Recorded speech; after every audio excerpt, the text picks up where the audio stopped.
말씀입니다. 잘 들으십시오. 여호와여, 의의 호소를 들으소서. 나의 울부짖음에 주의하소서. 거짓되지 아니한 입술에서 나오는 나의 기도에 귀를 기울이소서. 주께서 나를 판단하시며 주의 눈으로 공평함을 살피소서. 주께서 내 마음을 시험하시고 밤에 내게 오시어서 나를 감찰하셨으나 흠을 찾지 못하셨사오니 내가 결심하고 입으로 범죄하지 아니하리이다. 사람의 행사로 논하면 나는 주의 입술의 말씀을 따라 스스로 삼가서 포악한 자의 길을 가지 아니하였사오며 나의 걸음이 주의 길을 굳게 지키고 실족하지 아니하였나이다. 하나님이여, 내게 응답하시겠으므로 내가 불렀사오니 내게 귀를 기울여 내 말을 들으소서. 주께 피하는 자들을 그 일어나 치는 자들에게서 오른손으로 구원하시는 주여, 주의 기이한 사랑을 나타내소서. 나를 눈동자같이 지키시고 주의 날개 그늘 아래에 감추사 내 앞에서 나를 압제하는 악인들과 나의 목숨을 노리는 원수들에게서 벗어나게 하소서. 그들의 마음은 기름에 잠겼으며 그들의 입은 교만하게 말하나이다. 이제 우리가 걸어가는 것을 그들이 애워싸서 노려보고 땅에 넘어뜨리려 하나이다. 그는 그 움킨 것을 찢으려 하는 사자 같으며 은밀한 곳에 엎드린 젊은 사자 같으니이다. 여호와여, 일어나 그를 대항하여 넘어뜨리시고 주의 칼로 악인에게서 나의 영혼을 구원하소서. 여호와여, 이 세상에 살아있는 동안 그들의 분깃을 받은 사람들에게서 주의 손으로 나를 구하소서. 그들은 주의 제물로 배를 채우고 자녀로 만족하고 그들의 남은 산업을 그들의 어린아이들에게 물려주는 자니이다. 나는 의로운 중에 주의 얼굴을 배우리니 깰 때에 주의 형상으로 만족하리이다. 아멘. 이는 살아계신 하나님의 말씀입니다. 우리에게 말씀하시는 하나님께 감사합니다. 시편 17편은 다윗의 기도입니다. 다윗은 이 시편에서 참으로 본이 되는 기도가 무엇인지를 우리에게 보여줍니다. 다윗은 지금 큰 어려움 속에 처해 있고 그 가운데서 하나님께 간절히 부르짖으며 동시에 하나님께서 반드시 응답하시고 구원하실 것을 믿어 의심치 않고 있습니다. 그런데 여기서 우리는 한 가지 질문을 하게 됩니다. 다윗은 도대체 무엇을 근거로 하나님께서 자기 기도를 들으셔야 한다고 이토록 당당하게 주장하고 있는 걸까요? 우리가 이제 시편 17편을 통해서 이 질문에 대한 내용을 우리가 함께 살펴보고자 하는데요. 시편 17편은 1절과 6절 그리고 13절에서 시작하는 세 가지의 간절한 호소로 구분을 할 수가 있습니다. 첫 번째는 1절부터 5절입니다. 다윗은 밤낮으로 자신을 감찰하시는 하나님 앞에 자신의 정직함과 결백함을 고백하면서 하나님께서 의로운 재판을 시행하시기를 호소했습니다. 둘째로 6절부터 12절에서 다윗은 원수들이 사자처럼 자기를 삼키려고 하는 위협에 있는데 그 앞에서 결코 변하지 않는 하나님의 신실한 언약적 사랑, 즉 헤세드의 사랑을 굳게 붙잡았습니다. 그리고 셋째로 13절부터 15절에서 다윗은 이 땅에 썩어질 재물과 성공으로 배를 채우는 세상 사람들과 대조를 이루면서 오직 주님의 얼굴을 뵙고 주의 형상만으로 만족하겠다는 하나님을 향한 뜨거운 사랑을 고백하면서 이 기도를 마칩니다. 우리가 이제 이 세 가지를 우리가 자세하게 살펴보겠습니다. 먼저 첫 번째로 다윗은 자신의 정직함 그리고 결백의 근거에서 하나님께 도움을 호소합니다. 1절과 2절에 여호와여 의의 호소를 들으소서 나의 울부짖음에 주의하소서 거짓되지 아니한 입술에서 나오는 나의 기도에 귀를 기울이소서 주께서 나를 판단하시며 주의 눈으로 공평함을 살피소서. 여기 의의 호소란 이런 말입니다. 의로우신 여호와여 저의 의로운 사정을 들어주십시오. 이런 외침입니다. 다윗은 거짓되지 아니한 입술에서 나오는 나의 기도에 귀를 기울여 달라고 하나님께 호소합니다. 그러니까 거짓 없이 하나님께 드리는 나의 기도에 귀를 기울여 주십시오. 이렇게 호소를 하는 것입니다. 다윗은 지금 하나님께 떼를 쓰고 있는 게 아닙니다.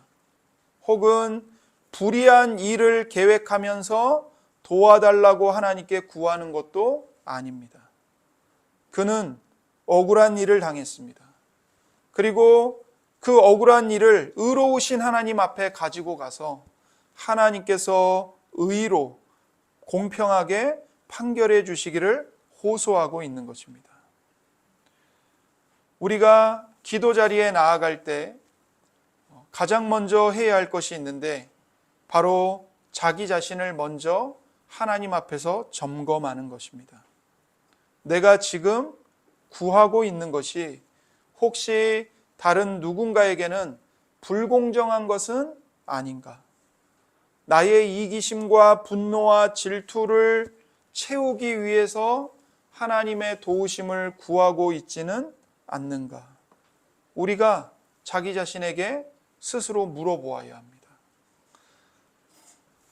다윗의 결백함은 그의 정직함에서 나온다고 말합니다. 그는 내 입술은 거짓되지 않았습니다라고 고백을 하죠. 우리는 사람을 속일 수 있음을 압니다. 때로는 자기 마음에 그럴듯한 포장지를 씌워서 스스로를 속이기도 합니다. 하지만 하나님은 우리의 위선을 단번에 꿰뚫어 보시는 분이십니다. 그래서 사도 바울은 스스로 속이지 말라. 하나님은 업신여김을 받지 아니하시나니 사람이 무엇으로 심든지 그대로 거두리라. 이렇게 말했습니다. 하나님은 속지 않으신다는 겁니다.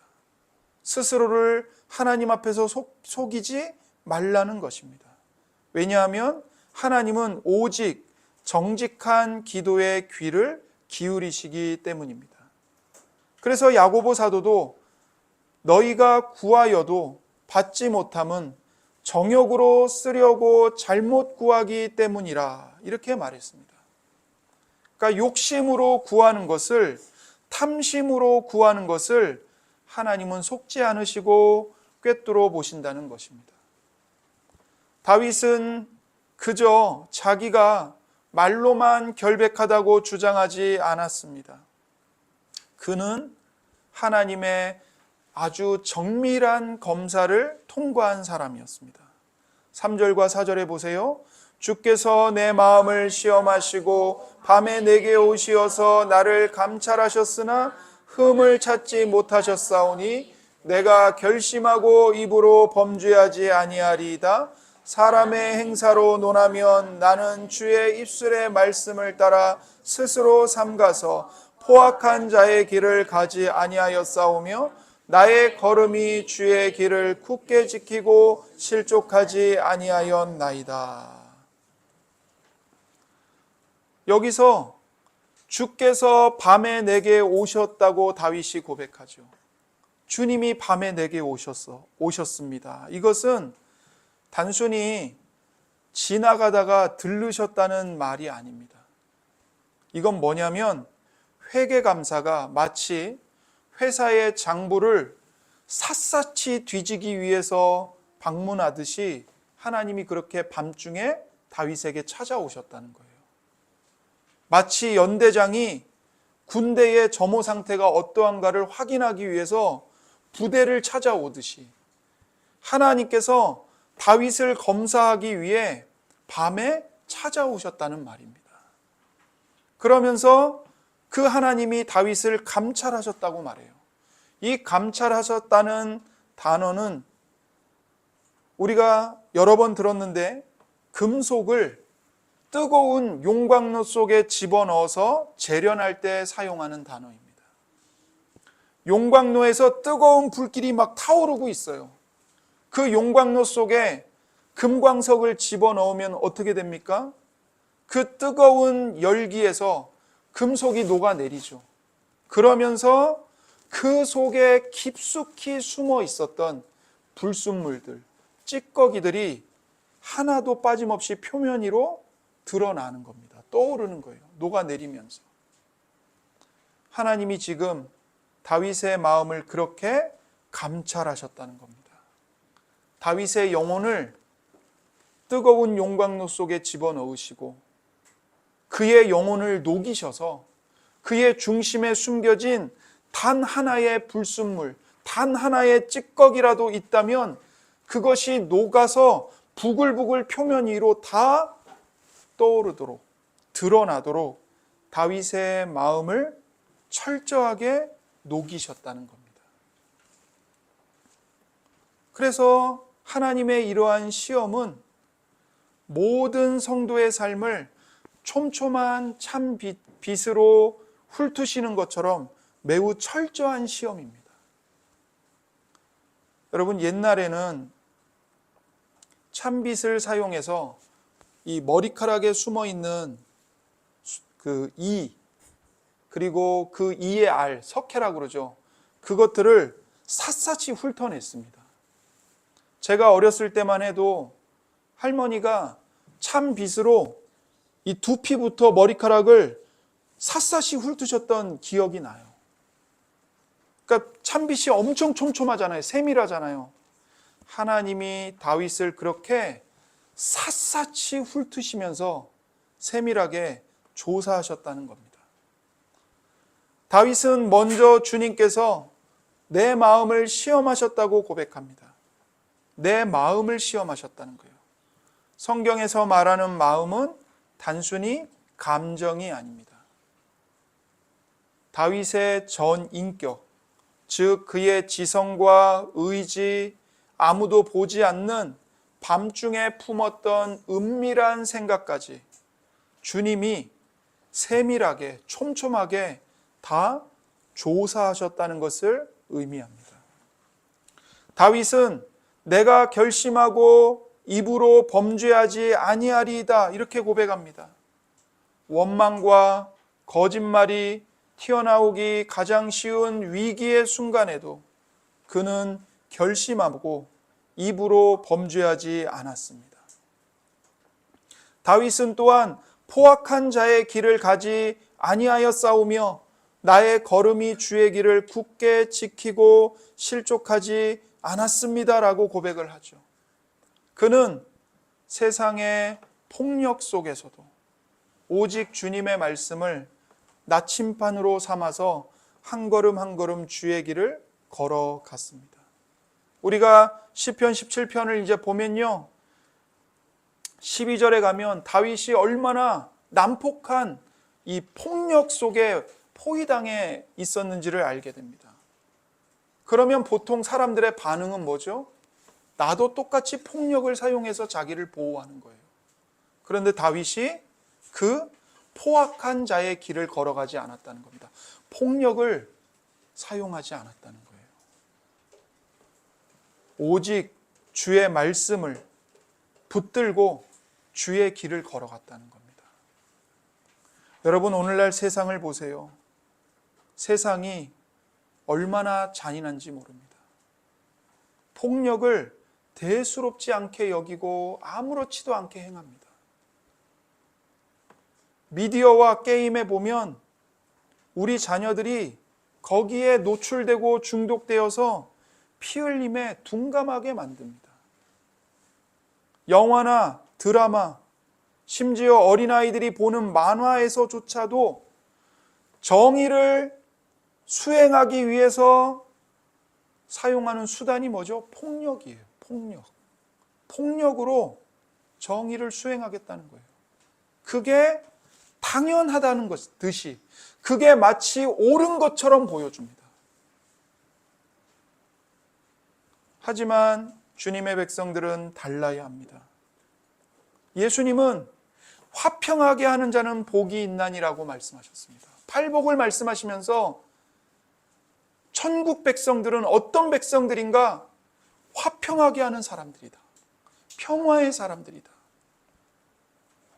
우리는 이 주님의 말씀을 따라 의식적으로 세상의 폭력을 당연하게 여기는 문화를 거절해야 합니다. 평화를 이루는 자들이 되어야 합니다. 여러분, 우리가 교회로서 하나님의 거룩한 백성으로서 죄악된 이 시대 정신과 타락한 문화에 저항을 해야 되죠. 그러나 그렇게 우리가 저항할 때도 폭력이 아니라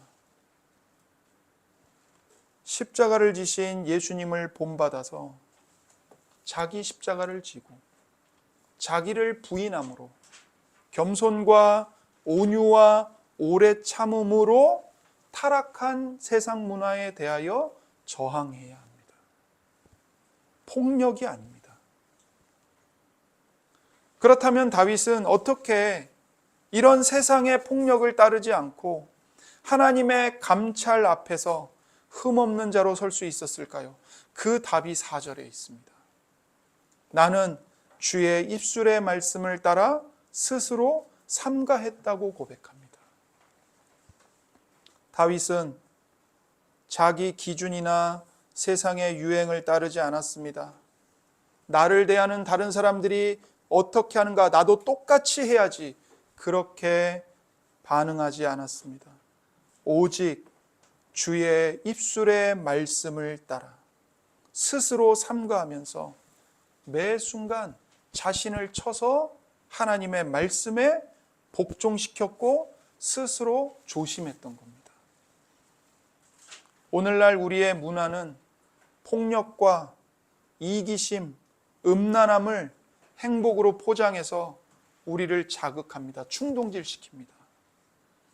미디어가 우리에게 끊임없이 주입시키는 이 거친 죄악들에 우리와 우리 자녀들의 영혼이 병들기가 너무나도 쉬운 시대입니다.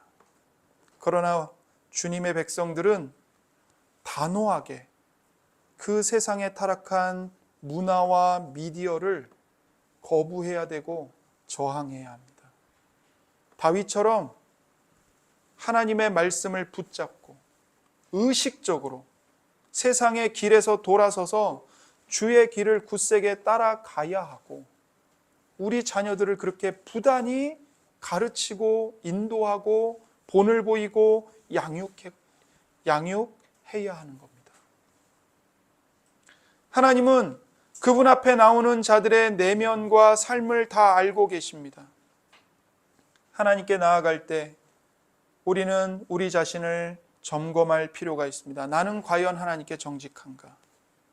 회개해야 할 나의 죄는 무엇인가?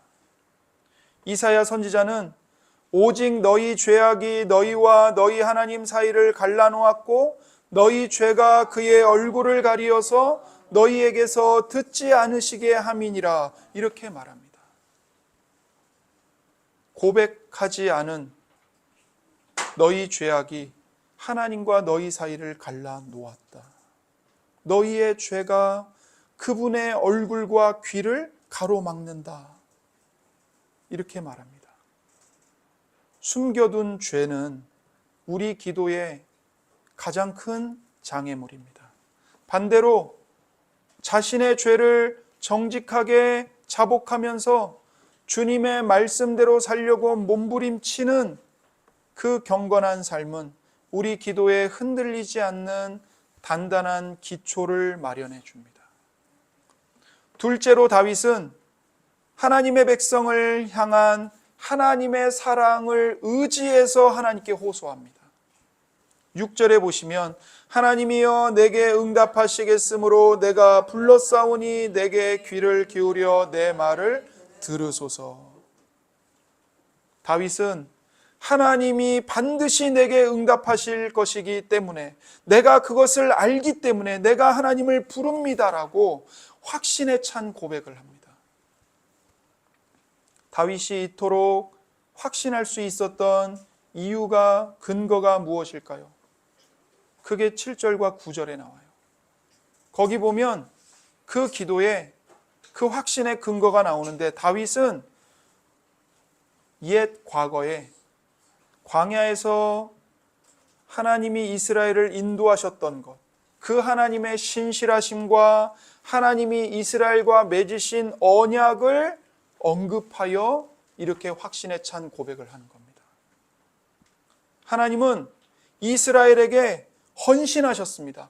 그렇기 때문에 다윗은 자기가 하나님을 의지할 수 있다고 고백을 하는 겁니다. 7절과 9절을 보세요. 주께 피하는 자들을 그 일어나 치는 자들에게서 오른손으로 구원하시는 주여, 주의 기이한 사랑을 나타내소서. 나를 눈동자같이 지키시고 주의 날개 그늘 아래에 감추사 내 앞에서 나를 압제하는 악인들과 나의 목숨을 노리는 원수들에게서 벗어나게 하소서. 여러분, 이 7절부터 9절까지의 이 기도가 광야에서 이스라엘을 인도하신, 지키고 보호하신 하나님의 언약과 무슨 관계가 있을까요? 잘 들어보세요. 여기 7절에 기이한 사랑이 나오죠. 주의 기이한 사랑. 이 기이한 사랑은 히브리어로 한 단어입니다. 헤세드입니다. 헤세드. 헤세드는 하나님의 언약적인 신실함, 즉 하나님이 그분의 백성을 구원하셨을 때 약속하신 신실한 사랑입니다. 그게 헤세드예요. 그러니까 조건 없이 맺어진 언약에 하나님께서 끝까지 책임을 지시는 변함없는 사랑, 하나님의 신실한 사랑, 하나님의 헌신적인 사랑을 의미합니다. 여러분, 하나님께서 여러분에게 헌신을 명령하시죠. 그런데 그 하나님께서 여러분과 저에게 헌신을 명령하시기 전에 먼저 하나님이 여러분과 저에게 헌신하고 계십니다. 하나님께서는 당신의 백성들에게 변함없이 헌신하시는 분이십니다. 그 헌신하시는 사랑이 바로 헤세드예요. 그래서 남편과 아내가 교회 공동체 앞에서 결혼 서약을 맺고 서로 기쁠 때나 슬플 때나 죽음이 우리를 갈라놓을 때까지 평생을 당신에게 신실하게 헌신하겠습니다. 약속을 하잖아요. 언약을 맺잖아요. 혼인 언약. 그것이 바로 헤세드예요. 즉 변함없는 사랑을 맹세하는 것입니다. 이 땅에서 남편과 아내가 결혼 언약을 맺고 한 몸을 이루어 사는 것은 뭘 보여주는가? 하나님께서 하나님의 백성을 당신의 아내로 삼으시고 하나님이 남편으로서 그 아내를 위해 헌신하시는 그 헤세드를 모델로 보여주시는 거예요. 모형처럼 보여주시는 거예요. 다윗이 주의 기이한 사랑을 나타내소서 이렇게 말할 때 그는 하나님께 하나님의 언약을 소중히 여기실 것을 요청하고 있는 것입니다. 주님, 주께서 주의 백성들에게 약속하셨던 그 신실한 언약의 사랑을 기억하시고 나를 돌보아 주십시오. 하나님의 약속을 붙들고 기도하는 것입니다. 하나님은 그분의 백성을 신실하게 사랑하시고 그분의 백성들을 위해 헌신하십니다. 그래서 다윗은 7절과 9절에서 출애굽의 하나님을 기억하며 기도하고 있습니다. 다윗은 모세오경에서 모세의 두 노래를 인용했습니다. 7절과 8절이 모세오경에 있는 모세의 두 노래를 인용한 거예요. 7절에 오른손으로 구원하시는 주여, 이렇게 주님을 부르죠. 여기 주님의 오른손이 나오는데, 주님의 오른손은 홍해바다에서 애굽 군대를 수장하셨던 하나님의 구원의 오른손을 기억하는 것입니다. 모세는 홍해에서 애굽 군대를 멸하시고 이스라엘을 구원하신 하나님을 찬송하면서 여호와여, 주의 오른손이 권능으로 영광을 나타내시니이다. 여호와여, 주의 오른손이 원수를 부수시니이다. 이렇게 노래를 했어요. 찬송을 했어요.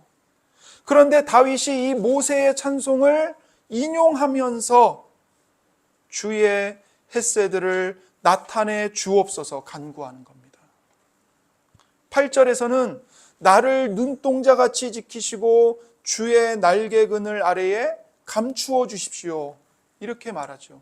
이 고백은 신명기 32장에 모세가 이스라엘의 광야 시절을 회상하며 불렀던 찬양을 그대로 가져온 겁니다. 신명기 32장 10절에 여호와께서 그를 황무지에서 짐승이 부르짖는 광야에서 만나시고 호위하시며 보호하시며 자기의 눈동자같이 지키셨도다. 마치 독수리가 자기의 보금자리를 어지럽게 하며 자기의 새끼 위에 너풀거리며 그의 날개를 펴서 새끼를 받으며 그의 날개 위에 그것을 엎는 것 같이 여호와께서 홀로 그를 인도하셨고 그와 함께한 다른 신이 없었도다. 보세요.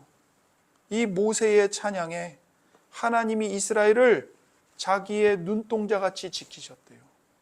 하나님이 광야에서 고생하는 이스라엘을 자기의 날개를 펴서, 하나님의 날개를 펴서 마치 독수리같이 그렇게 이스라엘을 품고 등에 업고 데려오면서 인도하시고 지켜 보호하셨다는 겁니다. 다윗이 지금 그렇게 하나님, 나를 하나님의 눈동자처럼 지켜주십시오. 하나님께서 이스라엘을 주의 날개로 지켜 보호하신 것처럼 주의 날개로 나를 숨겨주십시오, 고백하는 겁니다. 다윗은 이렇게 출애굽기와 신명기를 인용해서 하나님께 호소합니다. 다윗은 성경에 기록된 하나님의 백성을 향한 하나님의 영원한 사랑을 의존하고 있습니다. 여러분, 우리도 하나님 앞에 나아가 기도할 때 뭘 붙들고 뭘 의지해야 될까요? 성경에 기록된 하나님의 약속의 말씀을 붙들고 그 약속의 말씀을 의지하여 그 말씀에 근거하여 하나님의 헷세들을 베풀어 달라고 간청해야 하는 것입니다. 하나님은 이스라엘을 애굽에서 건져내셨고 그들과 맺으신 언약을 반드시 지키실 것이기 때문에 다윗에게도 자기에게도 응답하실 것을 다윗은 조금도 의심하지 않았던 것입니다. 다윗이 이토록 간절하게 하나님의 사랑을 갈망했던 이유는 그가 처한 현실이 너무나도 숨이 막힐 정도로 위험했기 때문입니다. 여러분, 10절에서 12절을 보세요. 그들의 마음은 기름에 잠겼으며 그들의 입은 교만하게 말하나이다. 이제 우리가 걸어가는 것을 그들이 애워싸서 노려보고 땅에 넘어뜨리려 하나이다. 그는 그 움킨 것을 찢으려 하는 사자 같으며 은밀한 곳에 엎드린 젊은 사자 같으니이다. 여기 나오는 그들이 누굴까요? 바로 앞에 다윗 앞에서 다윗을 압제하고 다윗을 대적하는 원수들이에요. 악인들이에요. 그 악인들이, 원수들이 다윗을 지금 애워싸고 있어요. 완전히 포위하고 있다고요. 사방으로 우겨쌈을 당해서 숨을 데도 없고 도망갈 데도 없는 거예요.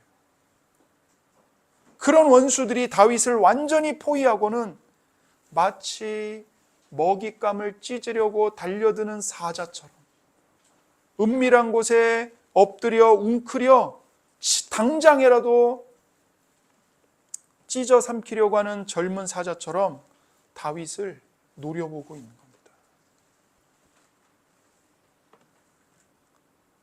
날이 좋고 가는 길이 편하고 모든 일이 잘 풀릴 때는 누구나 하나님을 신뢰한다고 말하기가 쉽습니다. 하지만 진짜 믿음은 사방에 우겨쌈을 당했을 때, 폭풍우가 몰아칠 때 드러납니다. 사방이 적으로 에워싸이고 당장 내일 살지 죽을지 알 수 없는 고통의 밤이 찾아왔을 때 다윗은 원수의 압제를 묵상하는 대신에 하나님의 영원한 사랑을 묵상했습니다. 다윗은 자기를 포위하고 있는 사자들의 날카로운 이빨보다 하나님의 날개를 바라보며 자신의 전 존재를 하나님께 의탁한 겁니다. 사랑하는 성도 여러분, 오늘 여러분을 두렵게 하고 낙심하게 만드는 우는 사자와 같은 문제는 무엇입니까? 대적들은 무엇입니까? 여러분이 마주한 그 절망의 크기보다 우리를 향한 하나님의 사랑과 신실하심이 훨씬 더 크고 영원히 변함이 없다는 사실을 묵상하시기 바랍니다. 세상의 상황은 수시로 변해요. 사람의 마음은 갈대처럼 바뀌어서 언제 여러분을 버릴지 몰라요.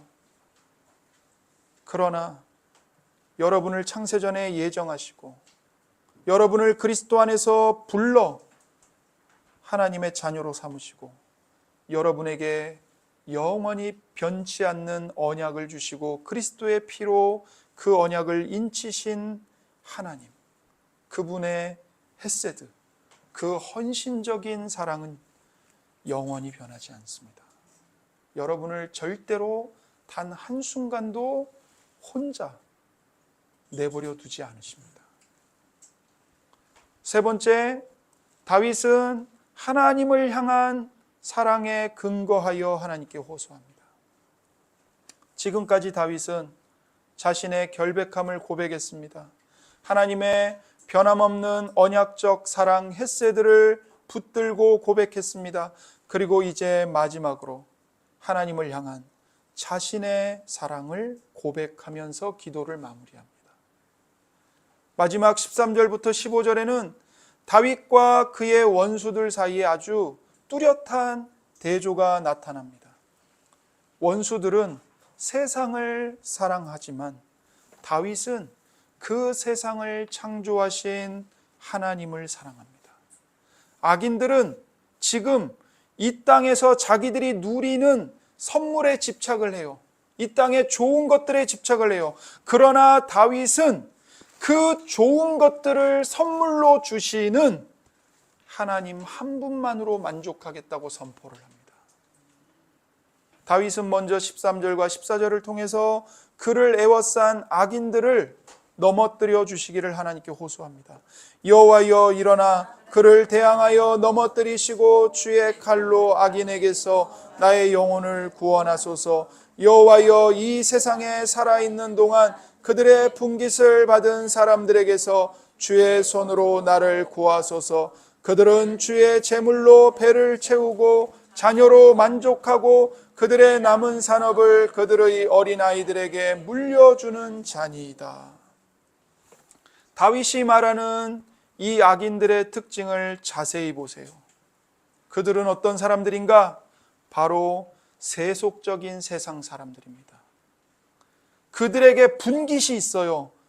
그들의 분깃은 뭐냐면 그들이 이 땅에서 받을 것에만 한정되어 있는 겁니다. 그들의 분깃은 오로지 이 땅이 전부예요. 이 땅. 눈에 보이는 게 전부예요. 그래서 이들은 세속적인 사람들입니다. 세속적이라는 것은 겉으로 드러나는 몇 가지 행동이나 규칙의 문제가 아닙니다. 세속성의 본질을 사도 요한은 아주 꿰뚫어서 말했습니다. 요한일서 2장 15절에 이 세상이나 세상에 있는 것들을 사랑하지 말라. 누구든지 세상을 사랑하면 아버지의 사랑이 그 안에 있지 아니하니 이는 세상에 있는 모든 것이 육신의 정욕과 안목의 정욕과 이생의 자랑이니 다 아버지께로부터 온 것이 아니요 세상으로부터 온 것이라. 세속성은 몇 가지 규칙을 지켰냐 어겼냐 그 차원의 문제가 아니에요. 뭐라고 말해요? 육신의 정욕, 안목의 정욕, 이생의 자랑, 즉 우리 마음 중심에 있는 거라는 겁니다. 이 세상을 사랑하는 마음을 가지고요, 얼마든지 교회 안에서 종교인으로 열심히 활동할 수 있습니다. 사도 요한은 말해요. 누구든지 세상에 있는 것들을 사랑하는 것은 절대로 하나님 아버지에 대한 사랑과 같이 있을 수가 없다고 말해요. 우리의 마음의 지배는 하나밖에 있을 수가 없어요. 하나님 사랑이든 세상 사랑이든 둘 중 하나예요. 내 마음의 절반은 하나님 사랑이 있고 내 마음의 절반은 세상 사랑이 있어. 혹은 내 마음의 99%는 하나님 사랑이고 단 1%만 세상에 대한 사랑이에요. 그럴 수 없다는 거예요. 하나님 사랑 아니면 세상 사랑. 둘 중에 하나밖에 있을 수가 없어요. 같이 양립할 수 없어요. 그래서 이런 세상을 사랑하는 육신의 정욕, 안목의 정욕, 이생의 자랑을 쫓으면 오직 이 땅에서 얻을 수 있는 인정과 존경, 자기 증명, 자기 지위와 돈, 안락함, 성공만을 삶의 목적으로 삼는 것입니다. 이게 세속성이에요. 이런 사람들은 요한계시록에서 반복해서 말하는 땅에 거하는 자들입니다. 땅에 거하는 자들. 여러분이 요한계시록을 읽어보면요, 땅에 거하는 자들이라는 말이 계속 반복해서 나와요. 세상을 사랑하는 자들이에요. 그들은 세상 너머를 보지 못하기 때문에 영원하신 하나님 대신에 영원하지 않은 피조물을 신뢰하는 자들입니다. 그래서 이들은 하나님이 주신 풍성한 재물로 배를 채우고 자기 자녀들이 이 땅에서 잘 되는 것으로 만족하고 남은 재산을 자손 대대로 물려주는 것을 인생 최고의 성공이라고 믿는 사람들입니다. 그러나 안타깝게도 그 복을 주신 하나님은 그들의 마음속에 전혀 살아 계시지 않습니다. 모든 것을 지금 여기에 기준으로만 판단을 하기 때문에 그들은 오로지 숫자로 성공을 측정하고 세상의 인기를 갈망하고 주님을 위해서 고난을 받거나 손해를 당하거나 바보가 되는 것을 철저히 거부하는 사람들입니다. 그것을 미련한 것으로 여기는 사람들이에요. 그러나 다윗은 달랐습니다. 다윗도 이 땅에 발을 붙이고 사는 사람이었어요. 육신을 가진 사람이었어요. 그러나 결코 땅의 것을 생의 목적으로 삼지는 않았습니다. 왜냐하면 그의 본향은 이 땅이 아니었기 때문입니다. 다윗은 이미 시편 16편에서 여호와는 나의 산업과 나의 잔의 소득이시니 나의 분깃을 지키시나이다, 이렇게 고백한 바가 있습니다. 다윗은 오직 하나님을 그의 산업과 자기의 잔의 소득과 자기의 분깃으로 삼았습니다. 그래서 다윗은 이 기도의 마지막을 이렇게 선포합니다. 15절에 나는 의로운 중에 주의 얼굴을 배우리니 깰 때에 주의 형상으로 만족하리이다. 세상 사람들은 하나님이 주신 선물로 배를 채우고 그것으로만 만족하지만 다윗은 그 선물을 주신 하나님의 얼굴을 뵙는 것이 자기의 최고의 만족이라고 노래합니다. 여기 내가 깰 때에 이렇게 말하죠. 이 말은 다윗이 원수들에게 둘러싸여 있는데 주님 안에서 잠들고 아침에 깰 때에 바뀐 것이 아무것도 없을지라도 주님의 얼굴을 뵙는 것으로 주의 형상으로 나는 충분히 만족합니다. 그 고백이에요.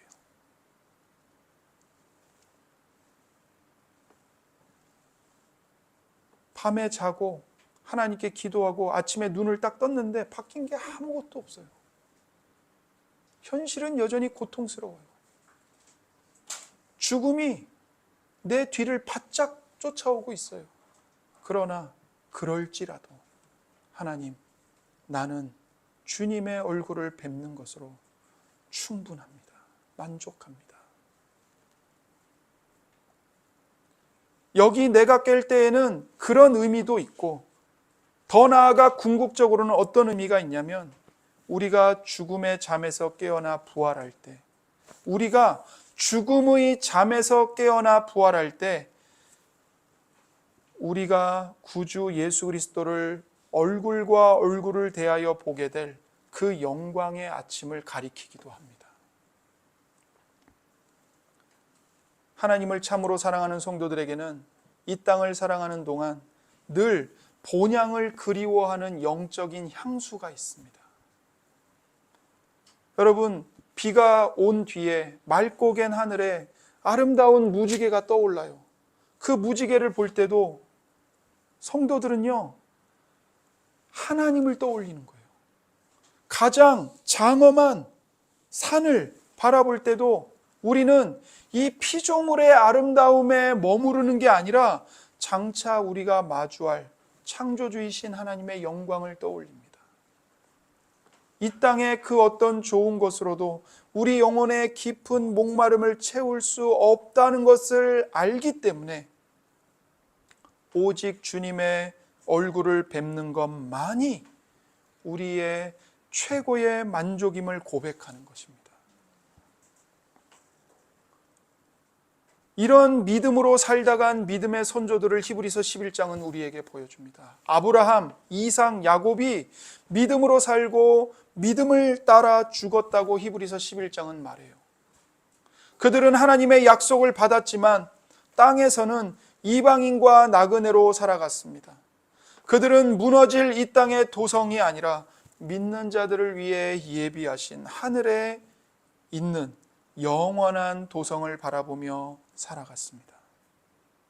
다윗은 믿음의 선조들과 같은 믿음으로 주의 얼굴을 뵙는 것만이 세상에서 가장 만족스러운 일이라고 고백합니다. 지금 우리 눈앞의 현실은 아무것도 바뀐 게 없을지라도 우리가 부활의 아침에 죽음의 잠에서 깨어나 주의 얼굴을 뵙게 될 그날에는 모든 것이 새롭게 변화되어 있을 것입니다. 그리고 여기서는 이 눈에 보이는 게 실체인 것만 같았고 이게 전부인 것만 같았지만 우리가 죽음의 잠에서 깨어나서 부활의 아침에 주님의 얼굴을 볼 때 우리는 이 땅에서 보낸 그 시간들이 꿈만 같았구나. 순식간에 지나간 꿈이었구나. 라는 것을 깨닫게 될 거예요. 그리고 이 땅에서 변화되지 않는 이 고통의 현실을 보며 낙심하고 절망하고 애통해했던 이 현실이 새하늘과 새 땅에서 그 날에 주님의 얼굴을 뵐 때에 완전히 새롭게 변화되어 있을 것입니다.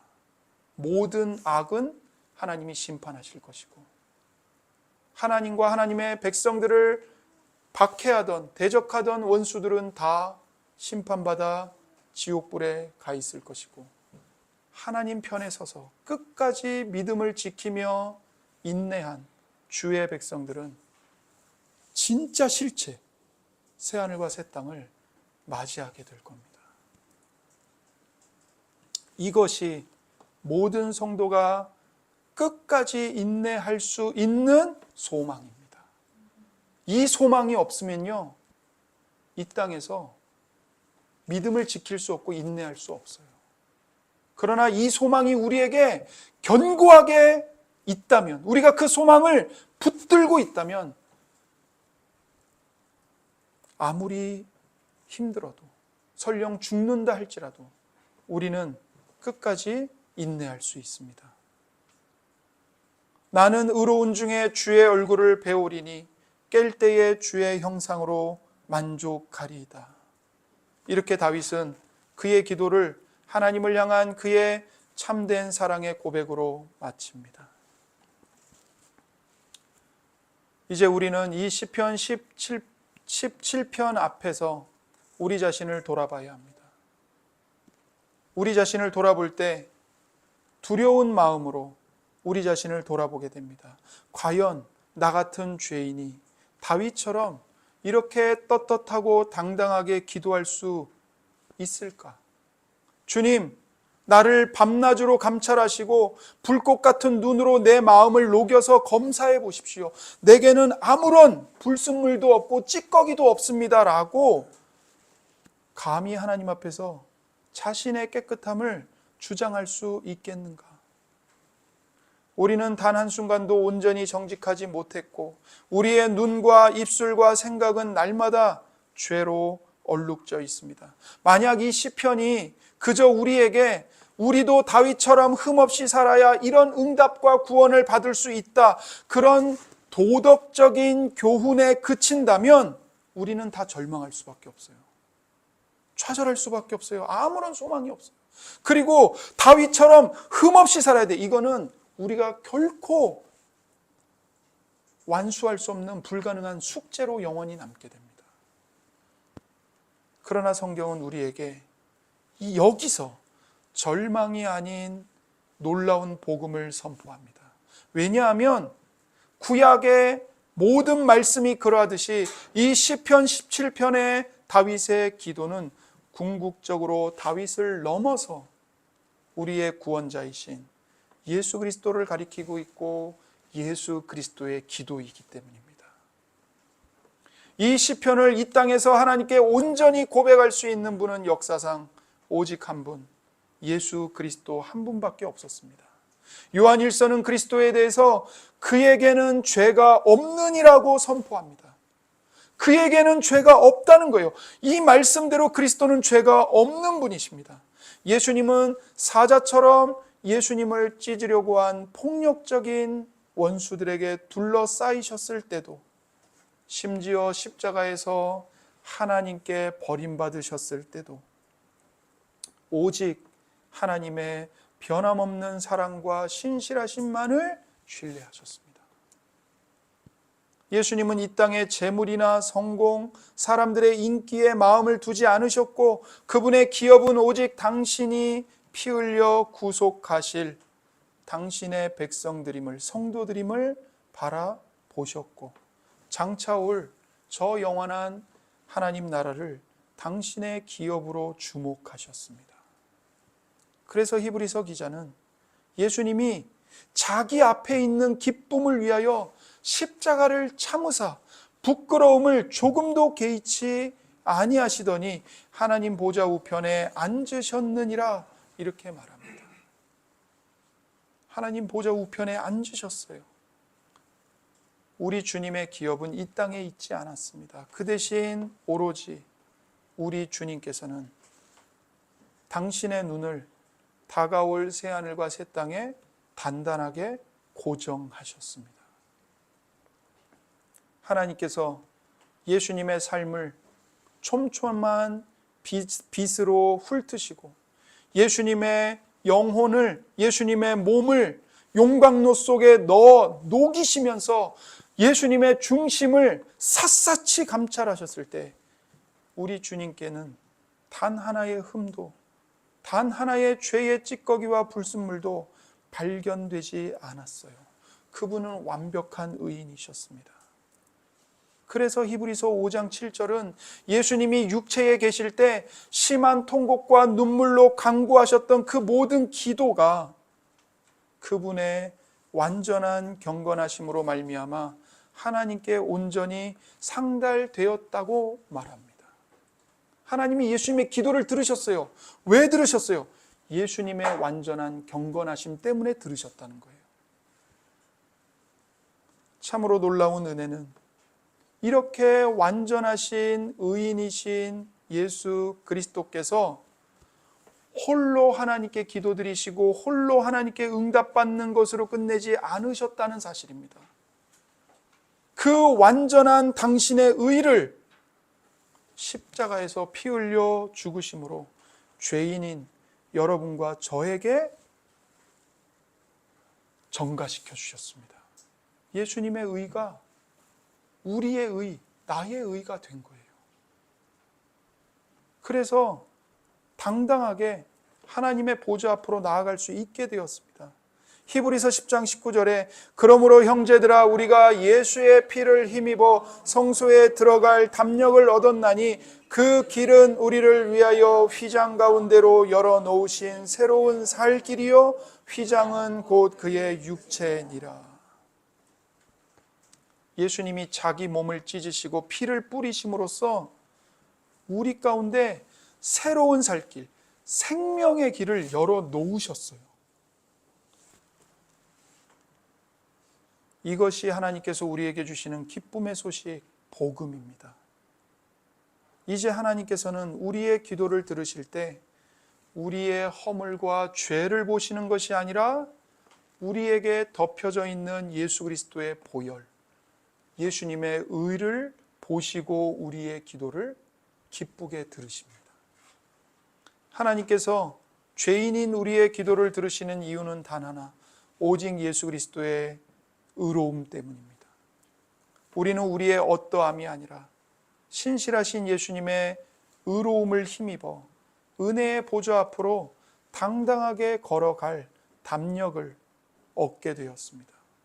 그래서 요한일서는 아까 그리스도께서 죄가 없으시다고 그랬잖아요.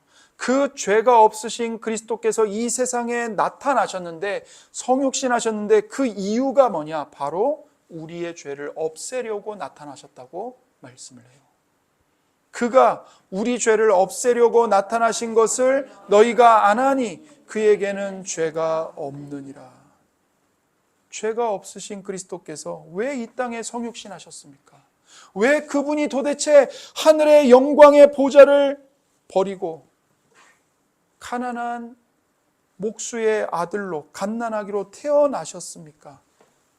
그리스도께서 우리 죄를 없애려고 나타나신 겁니다. 게다가 우리 주님은 지금 이 순간에도 낙심하고 지친 우리를 위해 중보하고 계십니다. 로마서 8장 26절은 우리 안에 거하시는 성령님이 말할 수 없는 탄식으로 우리를 위해 친히 간구하신다고 말씀합니다. 그리고 로마서 8장 34절은 다시 살아나사 하나님 보좌 우편에 앉으신 예수님께서 우리를 위해 끊임없이 대언하고 중보하고 계신다고 말합니다. 여러분이 세상에서 홀로 버려진 것 같고 내 기도는 너무나 초라해서 하나님이 듣지 않으실 것 같은 영적인 두려움과 낙심이 찾아올 때가 있을 겁니다. 그때 기억하십시오. 하나님 앞에는 우리를 변호하시는 최고의 변호인, 가장 의로우신 예수 그리스도가 계십니다.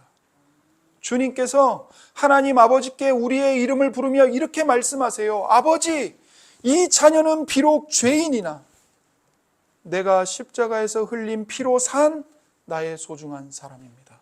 그러니 이 자녀가 자신의 죄를 자복할 때에, 이 자녀가 나를 의지하여 아버지의 도우심과 능력을 부르짖을 때에 이 자녀의 부르짖음을 들어주십시오. 나를 보시고 이 자녀의 부르짖음을 들으소서. 예수님이 이렇게 말씀해 주신다고요.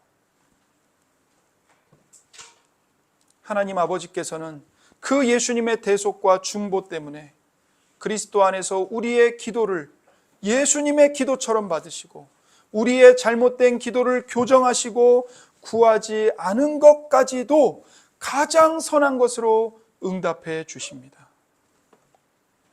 그러니 우리는 이 시편 17편을 묵상할 때, 기도의 자리로 나아갈 때 우리의 시선을 우리 자신이 아닌 오직 예수 그리스도께 고정해야 합니다.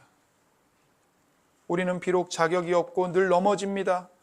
완전한 의로움도 없습니다. 그러나 완전한 순종과 의로움으로 우리의 구주가 되시는, 우리의 영원한 피난처가 되시는, 그리고 우리의 기도의 모범이 되시는 예수님이 계시기 때문에 우리는 하나님 앞에 날마다 나아갈 수 있습니다.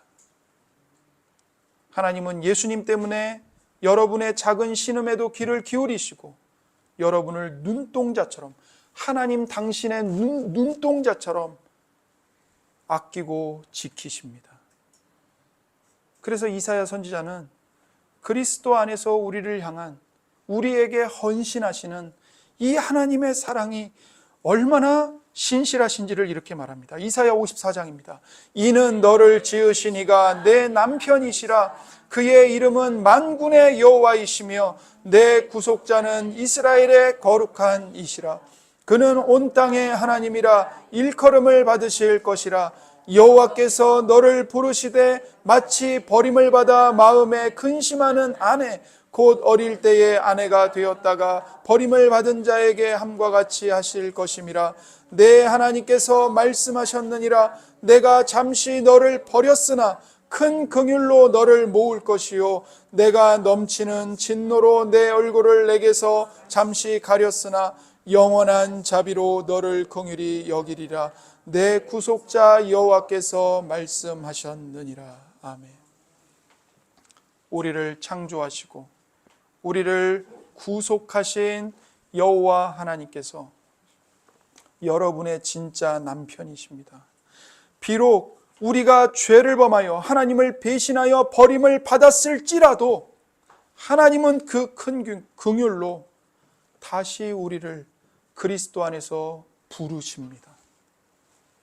하나님의 얼굴을 우리의 죄악 때문에 잠시 가리셨을지라도 그리스도 안에서 영원한 자비로 우리를 긍휼히 여기시고 우리를 구속하십니다. 이 하나님의 사랑을 우리에게 보여주신, 우리를 위해 십자가에 자기 목숨을 내어주신 그리스도 앞으로 나아오십시오. 기도하겠습니다. 이 시간 우리에게 주신 말씀을 붙들고 함께 기도합니다.